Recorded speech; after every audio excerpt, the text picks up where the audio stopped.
நடுவர் அவர்களே, ஒருத்தர்கிட்ட பணம் இருக்குதுன்னு கேட்கலாம். இருந்தா இருக்குதுமே, இல்லைனா இல்லைமே.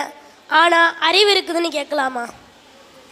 இப்போ எங்கே பார்த்தாலும் கார் செக்கிங் நடக்குது. அதில் பணம் இருக்குதுன்னு பார்ப்பாங்களா, இல்லை கல்வி இருக்குதுன்னு பார்ப்பாங்களா? பணம் இருக்குன்னு தானே பார்ப்பாங்க. அப்போது பணம் சோதனைக்குரியது, கல்வி சாதனைக்குரியது. நான் நேற்று பார்க்குறேன், ஒரு அம்மா காதை சுற்றி நகை போட்டிருக்கு. அட என்னம்மா நீங்கள் இப்படி போட்டிருக்கீங்கன்னு கேட்டால் அந்த அம்மா சொல்லுது, செல்வத்துள் செல்வம், செவிச்செல்வம், அச்செல்வம், செல்வத்துள் எல்லாம் தலை அப்படிங்குது. உலகம் எப்படி போகுதுன்னு பாருங்க. இன்னைக்கு உலகமே அதிசயக்கூடிய வியக்கக்கூடிய ஒரு நிகழ்வு தமிழ்நாட்டில் நடந்திருக்கு. பழங்குடி இனத்தை சார்ந்த திருமதி ஸ்ரீபதி என்ற பெண்மணி 23 வயதிலேயே சிவில் நீதிபதியாக ஆகியிருக்கிறார் என்ற வரலாறு ஒரு பழங்குடி இனத்தையே புதுங்குடியினமாக மாற்றியிருக்கிறது. அப்படி என்றால் அதுதான் கல்வியில் வரும் உயர்வு. நடுவர் அவர்களே, கல்வியில் வரும் போட்டி எல்லோருக்கும் அவரவர் தகுதிக்கேற்ப கிடைக்கும், யாரையும் பாதிக்காது. ஆனால் செல்வத்தில் வரும் போட்டி சிலரை வீழ்த்துவதற்கு அடுத்தவனை வீழ்த்தி பிடிப்பது உயர்வல்ல, அடுத்தவனையும் தாங்கி பிடிப்பதுதான் உயர்வு. அப்படி என்றால் அதை செய்வது கல்விதானே ஒழிய செல்வம் ஒருபோதும் கிடையாது. போட்டி வந்துட்டா செல்வத்தில் ஒருத்தன் தாக்க முற்படுவான், கல்விதான் தாங்க முற்படும். எங்கள் ஊரில் ஒருத்தர் உயிர் எழுதினார். என்னன்னு கேளுங்க.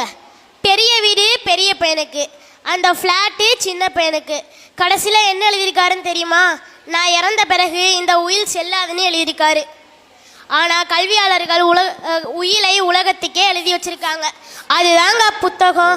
அதனால்தான் பாரதி சொன்னார், வள்ளுவன் தன்னை உலகினுக்கே தந்த வான்புகழ் கொண்ட தமிழ்நாடு. அப்படிப்பட்ட ஒரு சிறப்பு நம்முடைய கல்விக்கு தான் உண்டு. ஆகவே நடுவர் அவர்களே, நான் ஒன்றை சொல்லி நிறைவு செய்கிறேன். இன்றைக்கு ஏடு தூக்கும் பிள்ளைகள் தான் நாளைக்கு நாடு காப்பார்கள். ஆகவே வாழ்க்கை உயர்வுக்கு கல்விதான் முக்கியம் என்று கூறி நிறைவு செய்கிறேன். நன்றி, வணக்கம்.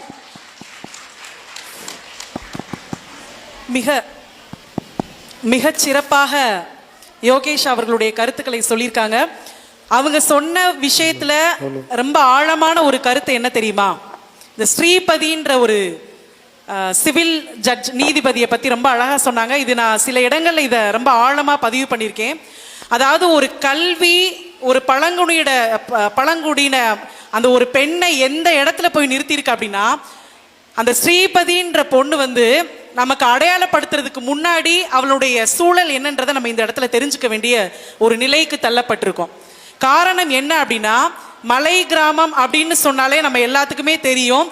மற்ற இடங்களோடு ஒப்பிடும் பொழுது நிச்சயமாக ஒரு பெண்ணை, குறிப்பாக ஒரு பெண்ணை எந்த அளவிற்கு உரிமைகள் கொடுக்காமல் ஒரு கட்டுப்பாட்டுக்குள்ள வச்சிருக்காங்கன்றது நம் அனைவருமே அறிந்தது தான்.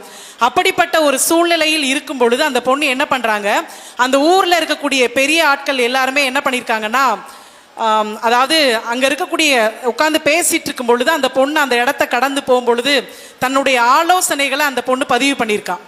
அப்படி பண்ணும்போது அங்க இருந்த பெரியவர்கள் சிலர் என்ன பண்ணியிருக்காங்கன்னா, நீ என்ன பெரியவங்களாம் பேசிட்டு இருக்கும்போது உன்னுடைய கருத்துக்களை நீ பதிவு பண்ற, நீ ஒரு பொம்பளை பிள்ளை தானே, நீ சொல்ற கருத்துக்கள் எல்லாம் எங்களால ஏத்துக்க முடியாதுன்னு சொல்லி அந்த இடத்துல அந்த பொண்ணு அவமானப்படுத்தப்படுறான்.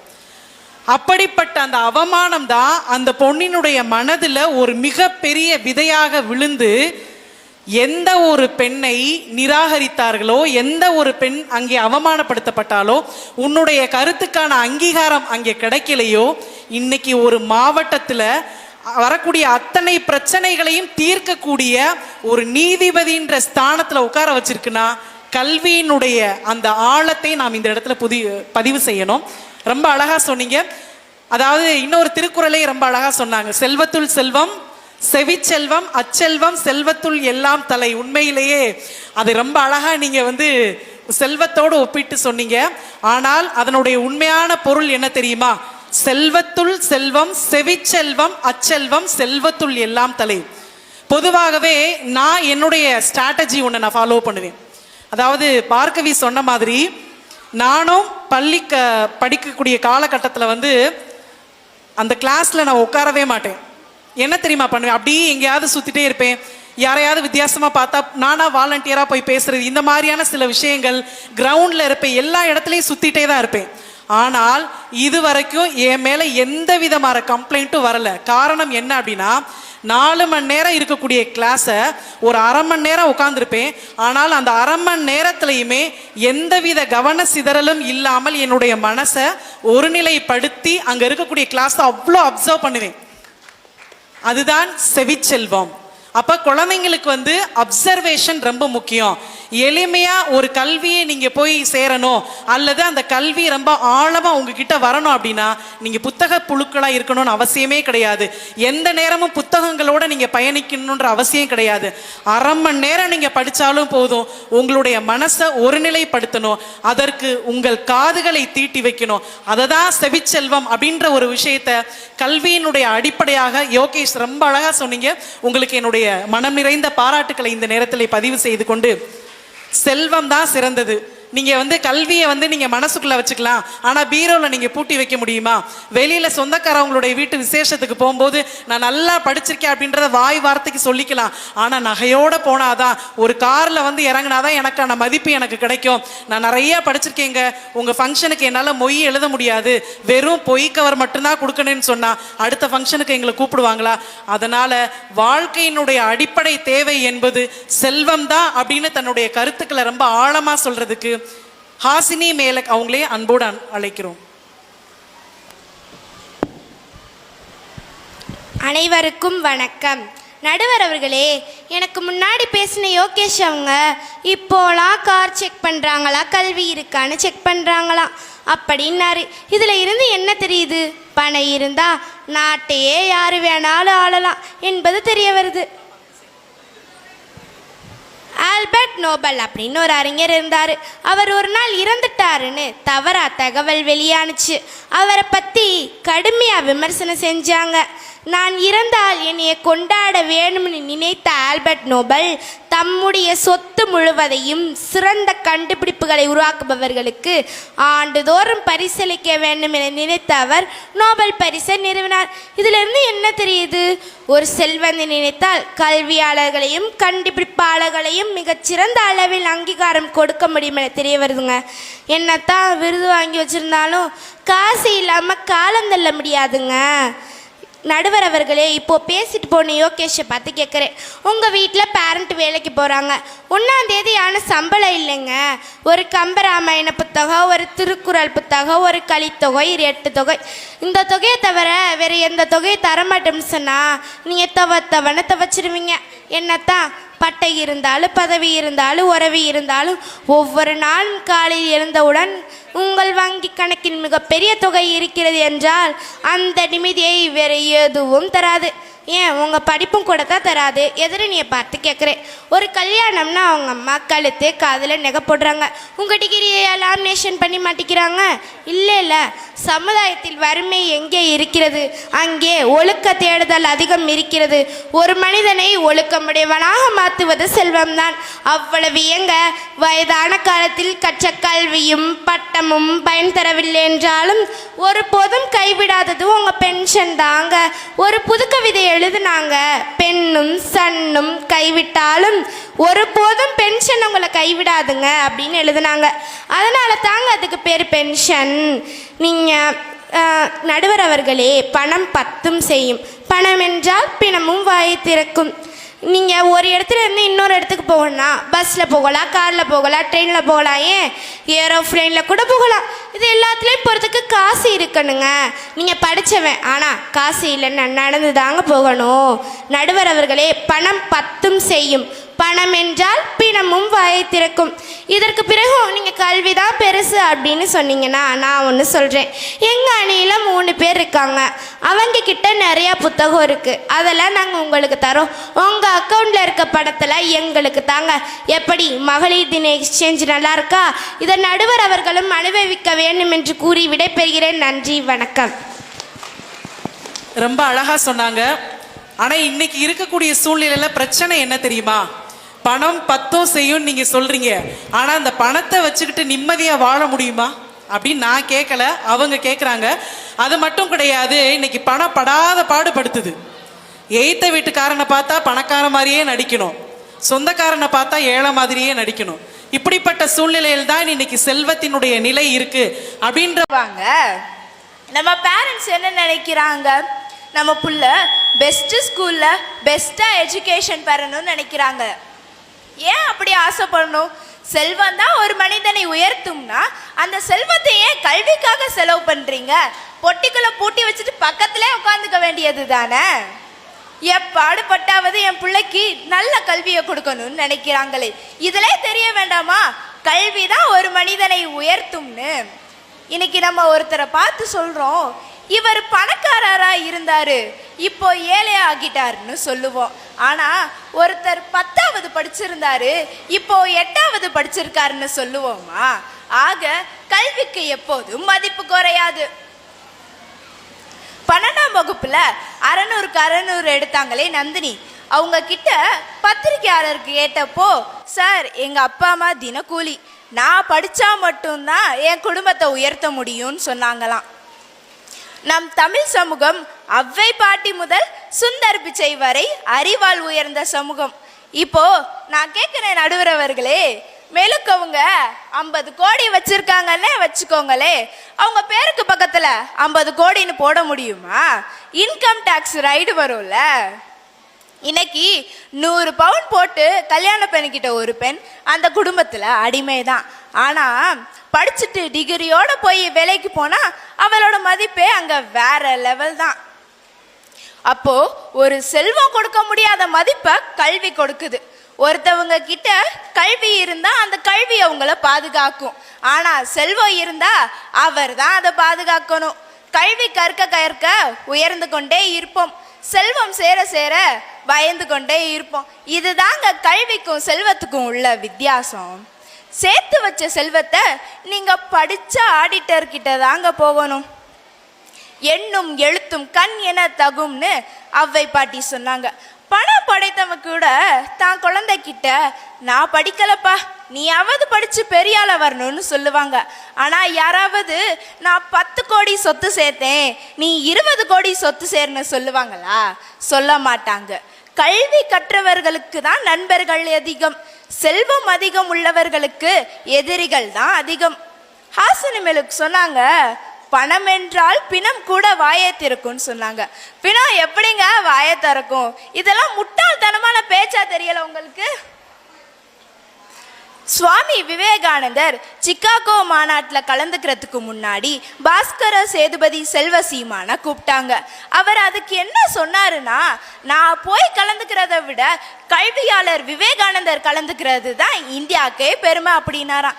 இதுல இருந்து என்னங்க தெரியுது? கல்விதான் ஒரு மனிதனை உயர்த்தும்னு. காமராஜர் அழகா சொல்லுவாரு, பிள்ளை ஊனம்னா சொத்து சேர்த்து வை, ஆனா சொத்து சேர்த்து வச்சு பிள்ளைய ஊனமாக்கிடாதேன்னு சொல்லுவாரு. ஆக வாழ்வில் உயர்வது எப்படி? படி என்று கூறி விடைபெறுகிறேன். நன்றி, வணக்கம். சிறப்பு, மிகவும் சிறப்பு. அதாவது நம்மளுடைய முன்னாள் செயலர் அழகா ஒரு வார்த்தை சொல்லுவாங்க, வீணை வைத்திருப்பவர்கள் எல்லாம் வித்வான் ஆகி விடுவதில்லை அப்படின்னு சொல்லுவாங்க. அப்போ பணம் காசு வச்சிருக்க நீங்க எல்லாம் பெரிய உயர்ந்தவர்கள் கிடையாது, கல்வியால் மட்டும்தான் இந்த சமுதாயத்தில் உயர்ந்த நிலையை அடைய முடியுன்ற ஒரு விஷயத்த சொன்னாங்க. அது மட்டும் இல்லாம இன்னொரு விஷயத்தை ரொம்ப அழகா பதிவு பண்ணாங்க. அதாவது பணம் அப்படின்னா அதற்கு மதிப்பு இழப்புன்னு ஒன்று இருக்கும், பணத்திற்கு மதிப்பு இழப்புன்னு ஒன்று இருக்கும். ஆனால் கல்வி பயின்றவர்களுக்கு என்னைக்காவது மதிப்பை இழக்கக்கூடிய ஒரு நிலை வருதா அப்படின்ற ஒரு ஆழமான கேள்வியோட நிறைவு செஞ்சிருக்காங்க. மாணவிக்கு என்னுடைய மனம் நிறைந்த பாராட்டுக்கள். அவர்களை தொடர்ந்து செல்வம் தான் பெருசு, அதுதான் இன்றைய தேவை அப்படின்னு சொல்றதுக்காக மாணவி ரக்ஷிதா அவர்களை அன்போடு அழைக்கிறோம். அவையோர் அனைவருக்கும் வணக்கம். எனக்கு முன்னாடி பேசிட்டு போனவங்க கற்பனை உலகத்திலே இருக்காங்க. ஆனால் நான் கஞ்சி குடிக்க வழி சொல்கிறேன். முதல் பட்டதாரின்னு படிச்சிட்டோம், பட்டம் கையில் இருக்குது, பேக்கெட் எம்டியாக இருக்குது. நானும் கல்வி தான் முக்கியம்னு ரொம்ப நாள் நினச்சிட்டு இருந்தேன். கற்கை நன்றே பிச்சை மிகுனும் கற்கை நன்றேன்னு சொல்லும்போது புரியலை. எஜுகேஷன் லோன் கேட்டு பேங்க் வாசலில் நிற்கும் போது தெரியும். நாங்கள் குடும்ப கஷ்டத்தை போக்கணும்னு படித்தா அந்த கஷ்டத்தை லோன் கட்ட முடியாமல் கஷ்டப்பட்டோம். நம்ம வீட்டில் பெரியவங்க என்ன சொல்லுவாங்க, நல்லா படித்த கை நிறைய சம்பளம் வாங்கணும்னு சொல்லுவாங்க. ஏன் வாழ்க்கையில் உயரணும்னா செல்வம் தேவை. அதனால் சொல்கிறேன். இப்போ நடுவர் அவர்களே, நாமெல்லாம் இதை படி அதை படிங்கிறோம். எதுக்காக? அதை படித்தாதான் நிறைய சம்பாதிக்க முடியும்னு சொல்கிறாங்க. அப்போது இங்கே கல்வி பொருளீட்டுகிற கருவி தான். 1000 கொடுத்தா ஒரு கோர்ஸ், 10,000 கொடுத்தா ஒரு கோர்ஸ், 10 லட்சம் கொடுத்தா இன்னொரு கோர்ஸ். அப்போ இங்கே கல்வி செல்வத்தை நிர்ணயிக்கவில்லை, செல்வம் தான் கல்வியை நிர்ணயிக்கிறது. ஏங்க, காசு தாங்க கான்ஃபிடென்ஸே. திரைகடல் ஓடியும் திரவியம் தேடின அவ்வையும் எல்லோரும் எள்ளுவர் செல்வோரை எல்லாரும் செய்வர் சிறப்புன்னு வள்ளுவரும் சங்க காலத்தில் இருந்தே காசு சேர்த்துக்கோங்கன்னு சொல்லியிருக்காங்க. படித்தா நல்ல வேலை கிடைச்சிடும்னு சொல்கிறாங்க. தயவு செய்து பொய் சொல்லாதீங்க. நடுவர் அவர்களே, படிப்பு பயனற்றதுன்னு சொல்லலை, அந்த படிப்பை பணமாக மாற்ற முடியலை என்றால் அந்த படிப்பு பயனற்றதுன்னு சொல்கிறோம். நிறைவாக ஒன்றை சொல்லி நிறைவு செய்கிறேன். இப்போ பேசிட்டு போன ஹன்சிகா, அவங்க அப்பா வெளிநாட்டில் இருக்காங்க. எதனால் போயிருக்காங்க? பணம் சம்பாதிக்க தானே போயிருக்காங்க. சும்மா கல்வி தான் வேணும் வேணும்னு வெட்டி பேச்சு பேச வந்துட்டாங்க. ஒரு காலேஜில் போய் ஒரு நல்ல கோர்ஸில் சேரணுன்னா என்னங்க வேணும்? எங்கே அவங்க கம்பராமாயணம் புக் 50 புக்கா கொடுங்க, சீட் தராங்களான்னு பார்ப்போம். கல்வியில் தோற்றால் ஏதோ ஒரு வாய்ப்பு கிடைக்கும். செல்வம் சேர்ப்பதில் தோற்றுவிட்டால் மூச்சு கூட விட வாய்ப்பில்லைன்னு உங்கள் எல்லாருக்குமே தெரியும். எனவே செல்வம் தான் வாழ்க்கையை உயர்த்தும் என்று கூறி விடைபெறுகிறேன். நன்றி, வணக்கம். எதிர்பார்ப்புக்கு கூட ஒரு எக்ஸ்பைரி டேட் இருக்கு. நம்ம எதிர்பார்க்கிற நேரம் அந்த பொருள் நம்ம கையில வந்து சேர்ந்தா மட்டும்தான் அது மகிழ்ச்சி. அதை கடந்து போயிருச்சு அப்படின்னா இந்த பொருளை அப்படின்னு நினைக்கிறது மாதிரியான ஒரு சூழ்நிலை இன்னைக்கு இருக்கு. அப்போ ஒரு மனிதன் எதிர்பார்ப்போடு வாழ்றான் அப்படின்னா அதுதான் மகிழ்ச்சி. அந்த மகிழ்ச்சிக்கு அடிப்படையாக இருக்கிறது செல்வம் தான் அப்படின்ற ஒரு விஷயத்த ரொம்ப அழகா பதிவு பண்ணாங்க. மாணவிக்கு உங்களுடைய கரவொலி மூலமாக உற்சாகப்படுத்துமாறு அன்போடு கேட்டுக்கொள்கிறோம். அவர்களை தொடர்ந்து கல்வியே என்ற தலைப்பில் நிறைவு பேச்சாளராக தன்யா அவர்களை அன்போடு அழைக்கிறோம். அனைவருக்கும் வணக்கம். இப்போ பேசினவங்களை நினச்சி எனக்கு ரொம்ப மகிழ்ச்சியாக இருக்குது. இப்போ நீங்கள் ஔவையை சொன்னீங்க, வள்ளுவரை சொன்னீங்க, இதெல்லாம் எப்படி சொன்னீங்க? படித்ததுனால தானே சொன்னீங்க. அவங்களுக்கு என்ன வருத்தமாக இருக்குன்னா, எஜுகேஷன் லோன் வாங்கினா அதை திருப்பி அவங்க கட்டணுமா? இது என்னங்க இது? நீங்கள் வாங்கினா நீங்கள் தாங்க கட்டணும். உங்களுக்கு கஷ்டமாக இருந்தால் சொல்லுங்கள், உங்கள் அணியில் இருக்கிறவங்க கட்டுவாங்க. ஏவுகணை நாயகன் அப்துல் கலாம் ஒருவரே நமக்கு சிறந்த சாட்சிங்க. அவர் ஜனாதிபதி மாளிகையிலிருந்து எடுத்துகிட்டு வந்த பொக்கிஷம் புத்தகங்கள் மட்டும்தான். தீயினால் வெந்துவிடும் என்றோ வெள்ளத்தால் அடித்துவிடும் என்றோ அச்சப்பட தேவையில்லாதது கல்வி. கைக்கு கைமாறும் பணமே உன்னை கைப்பற்ற நினைக்குது மனமே. நீ தேடும் போது வருவதுண்டோ, விட்டு போகும்போது செல்வதுண்டோ என்ற பாடலின் வழியாக செல்வம் வந்த வழியே செல்லும் என்பது நன்றாக விளங்குகிறது. அவங்க சொன்னாங்க, கல்யாணத்துக்கு போகும்போது நகையை போட்டு போகிறோம், டிகிரி சர்டிஃபிகேட்டையா மாட்டு போகிறோன்னு கேட்டாங்க. டிகிரி சர்டிஃபிகேட்டை சின்னமாக தந்தா நாங்கள் அதையும் கழுத்தில் மாட்டிட்டு போவோம். இதெல்லாம் ஒரு பேச்சாங்க? இதை சொல்கிறதுக்கு கிளம்பி வந்துட்டீங்க. நடுவர் அவர்களே, கேரளாவையே தாங்கி பிடித்திருந்த ஒரு பெரிய எழுத்தாளர் முகமது பஷீர், அவர் ஒரு நாள் இரவு ஹோட்டலில் போய் சாப்பிடலான்னு சாப்பிட்றாரு. சாப்பிட்ட சாப்பாட்டுக்கு காசு கொடுக்கலான்னு பர்ஸை பார்த்தா பர்ஸை காணோம். இது தெரிஞ்ச முதலாளி உன்னுடைய ஜிப்பாவை கழட்டி வைன்னு சொல்ல இவரும் மறுக்க முடியாமல் தன்னுடைய ஜிப்பாவை கழட்டி வச்சுட்டாரு. கொஞ்சம் கூட கருணையே இல்லாத அந்த முதலாளி உன்னுடைய வேட்டியை அவிழ்த்துத்தான்னு சொன்னார். இதை கேட்டுக்கிட்டே அந்த கடைக்கு வெளியே ஒரு அழுக்கு லுங்கி போட்டிருந்தவர் 2 ரூபாயை கொடுத்து இதை கொடுங்கன்னு சொன்னார். அவரோட லுங்கிக்குள்ளே இருந்து ஒரு 10 பர்ஸ் எடுத்து இதில் உங்கள் பர்ஸ் இருக்கா சாரேன்னு கேட்டார். அதற்கு அந்த மாபெரும் எழுத்தாளர் முகமது பஷீர் என்ன சொன்னாருன்னு தெரியுமா? தன்னுடைய மானத்தை காப்பாற்றியவருக்காக என்னுடைய பர்ஸ் அதில் இருந்தும் இல்லைன்னு சொன்னார். இதை புரிஞ்ச அந்த மனுஷர், இதுதான் இந்த மாதிரி ஒரு மனிதர் இந்த உலகத்தில் இருக்கும்போது நான் திருந்தலைனா நான் மனிதனே இல்லைன்னு சொல்லிட்டு அவரோட திருட்டை கைவிட்டார். இதுதாங்க கல்வியோட உயர்வு. ஒருவர் பெற்ற கல்வி இன்னொருவரை உயர்வுபடுத்துகிறது. நடுவர் அவர்களே, ஆல்பர்ட் நோபல் ஒரு பெரிய பணக்காரருங்க. அவர் மில்லியன்ஸ் ஆஃப் டாலர் அவர்கிட்ட இருந்தது. கல்விக்காக என்னுடைய பணத்தை கொடுக்குறேன்னு சொன்னவருங்க, கல்வியோட முக்கியத்துவத்தை உணர்த்தியவருங்க ஆல்பர்ட் நோபல். அவங்க கதையை ரொம்ப அருமையாக எங்களோட அணிக்காக மெலுக் பேசி கொடுத்துருக்காங்க. ரொம்ப நன்றி மெலுக். அவங்க சொன்னாங்க, நம்மக்கிட்ட என்ன சிறந்தது கிடைச்சாலும் நம்ம அதை செல்வம்னு சொல்லுவோமா. இப்போ கலைனா கலை செல்வம், பிள்ளைனா பிள்ளை செல்வம்னு சொல்கிறோன்னு சொன்னாங்களே, உண்மையான செல்வம்னா எதுன்னு வள்ளுவர் சொல்லியிருக்காங்க. உங்களுக்கு தெரியுமா? கேடில் விழிச்செல்வம் கல்வி ஒருவருக்கு மாடல்ல மற்றையவைன்னு சொல்லியிருக்காங்க. அவங்க சொன்னாங்க, மாதம் ஆனால் சேலரி வரும்போது ஒரு மெசேஜ் வரும், அதை பார்த்தோன்னே அந்த சந்தோஷம் இருக்கே அப்படின்னு சொன்னாங்க.